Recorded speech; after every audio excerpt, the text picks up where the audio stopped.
I got a great episode for you today. The story that I'm going to share has a lot of the themes that I talk about on the show.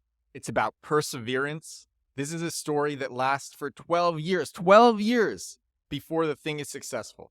It's a story about spin. I talk about spinning a lot. You may have a brand and you tried one idea for it, and that idea didn't work. You tried another idea, that idea didn't work. And you don't realize that this other idea, the successful idea for the brand, was staring you in the face the whole time. This thing went through a bunch of iterations before it was successful, but it was a very little iteration that actually made it successful. And it's a story about marketing. Its first launch failed and it was shelved for years before it tried again, and finally it was successful. So what is this thing? What is this thing that I keep talking about? It's Post-it notes. Post-it notes. So I'm going to read the story of Post-it notes, and this comes from the Today I Found Out YouTube channel. I took this video about Post-it notes, I turned most of it into a script, and I'm going to read the script. So again, this comes from Today I Found Out, the YouTube channel. Great YouTube channel. I'm actually going to make a podcast about this YouTube channel in the future because I think there's a very, very easy money-making idea for anyone who wants to do this, but I'll talk about that on another episode because I want to talk about Post-it notes because there are so many cool lessons here. And the story is fun. It's a fun story. So I'm just going to get into it. The story starts, and this is me reading from the script now. We're looking at the invention that nobody wanted and how it became one of the best-selling office products of all time. Today, the Post-it note is an item found on just about every desk in the world over. In the beginning, however, it was a product nobody seemed to want despite the efforts of the creator. Here now is the story of Post-it note's long journey from an obscure product to an office staple. The Post-it note was made possible by the invention of a man named Spencer Silver. According to Jeff Nicholson, the former vice president of technical operations for 3M, in 1968, Silver was working at 3M trying to create a super strong adhesive for use in the aerospace industry in building planes. Instead of a super strong adhesive, though, he accidentally managed to create an incredibly weak, pressure-sensitive adhesive agent called acrylate copolymer microspheres. The adhesive did not interest 3M management as it was seen as too weak to be useful. It did have two interesting features, though. The first is that when stuck to a surface, it can be peeled away without leaving any residue. Specifically, the acrylic spheres only stick well to surfaces where they are tangent to the surface, thus allowing weak enough adhesion to be peeled away easily. The second big feature is that the adhesive is reusable, thanks to the fact that the spheres are incredibly strong and resistant to breaking, dissolving, or melting. Despite these two notable features, no one, not even Silver himself, could think up a good marketable use case for it. So they have this product, and they need a good spin for it, and they can't think of something. Thus, even with Silver promoting it for 5 straight years to various 3M employees, the adhesive was more or less shelved.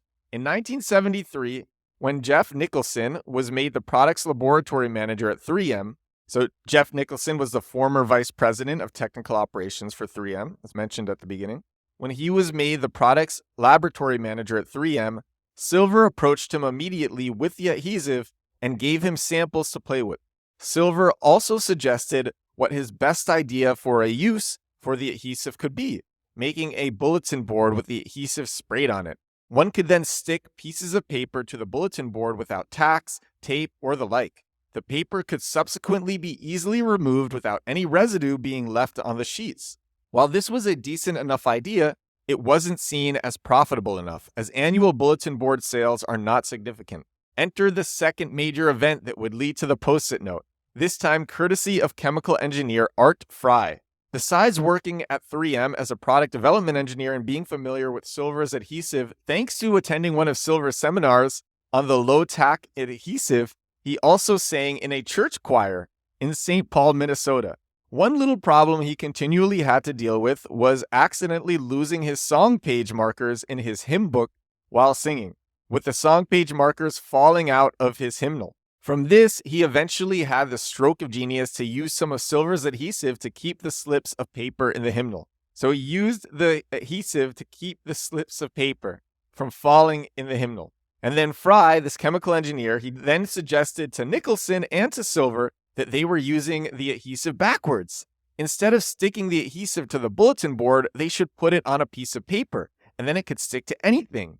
This initially proved easier said than done in terms of practical application.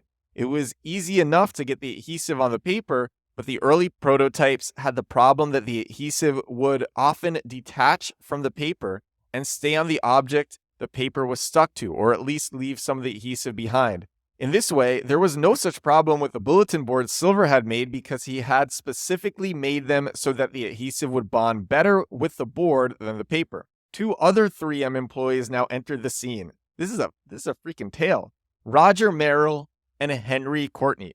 The two were tasked with coming up with a coating that could be put on the paper to make the adhesive stay bonded to it and not be left behind on whatever the paper was stuck to when it was removed, a task at which they were ultimately successful.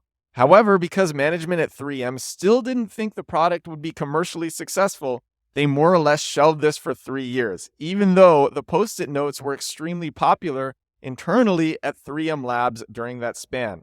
So they were once a Post-it note was developed, it was still shelved for 3 years. And then finally, in 1977, 3M began running test sales of the Post-it note, then called the Press and Peel, in 4 different cities to see if people would buy and use the product.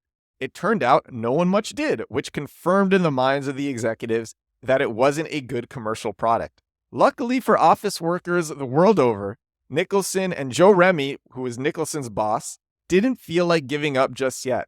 They felt the marketing department had dropped the ball in that they hadn't given businesses and people samples of the product to use and see for themselves. Imagine a world with no Post-it notes where people can't even imagine what this is. So they have to be we need to show this to people. And they said to see for themselves how useful the notes could be. So a year after the initial flop, 3M tried again to introduce the Post-it note to the world, this time giving huge amounts of free sample Post-it note pads away in Boise, Idaho, with a campaign themed the Boise Blitz. So they give away free samples to businesses in Idaho. And this time the reorder rate went from almost nothing in the previous attempts to 90% of the people and businesses that had received the free samples. For reference, this was double the best initial rate 3M had ever seen for any other products they introduced. Double the best initial rate. 2 years later, the Post-it note was released throughout the United States. So after 5 years of constant rejection for the adhesive, and another 7 years in development and initial rejection, Post-it notes were finally a hit and have since become a mainstay in offices the world over. 12 years. 5 years just rejecting the adhesive, and then 7 years in development and initial rejection. That's how long it took. Today, the Post-it notes is one of the top 5 best-selling office supply products in the world. And now for a bonus fact. Ever wondered why the standard color for Post-it notes is yellow? Well, it turns out this was a kind of accident as well. The official story from some at 3M is that it was because it created a good emotional connection with users and that it would contrast well against the white paper. However, according to Jeff Nicholson, there was no such thought given to the color. The real reason Post-it notes were yellow was simply because the lab next door to where they were working on the Post-it note had some scrap yellow paper. That's why they were yellow. And when they went back and said, "Hey guys, you got any more scrap paper?" They said, "You want more? Go and buy it yourself."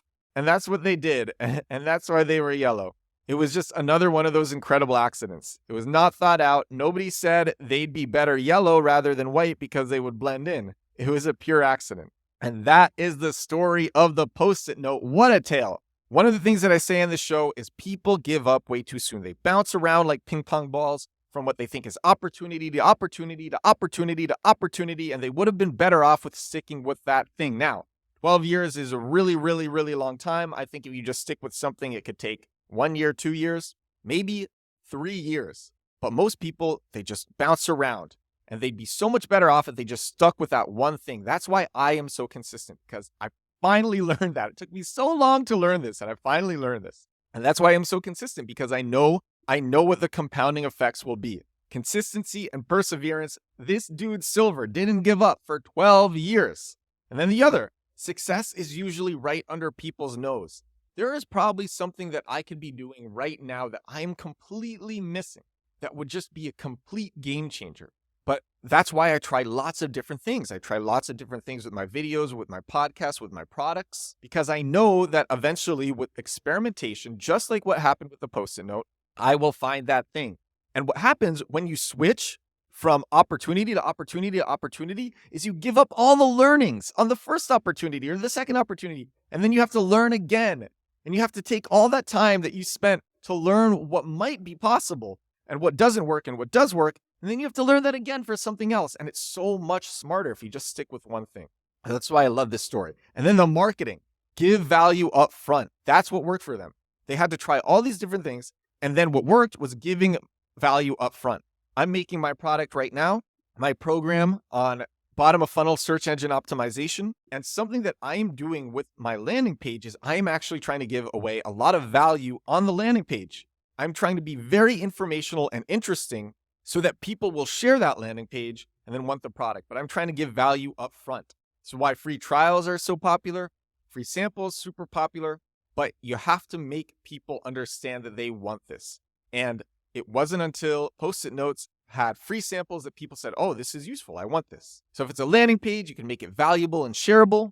You can give unique information or just information in a unique way, or you can give a feeling that inspires. Anyway, I love this story so much. I'm going to turn this into a video. It'll probably get millions of views. I know this is a great story that could go viral. A crazy story, but it's going to take me a while to make because this is such a thorough story that turning it into a 1 or 2 minute script, it's going to be challenging, but I know that I can do it and I'm looking forward to it. And then it'll get millions of views and I'll probably use that story to promote something of my own.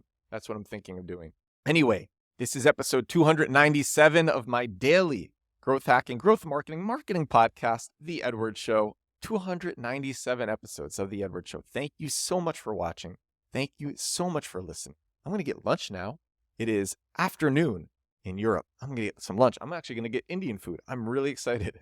I will talk to you again tomorrow. Bye now.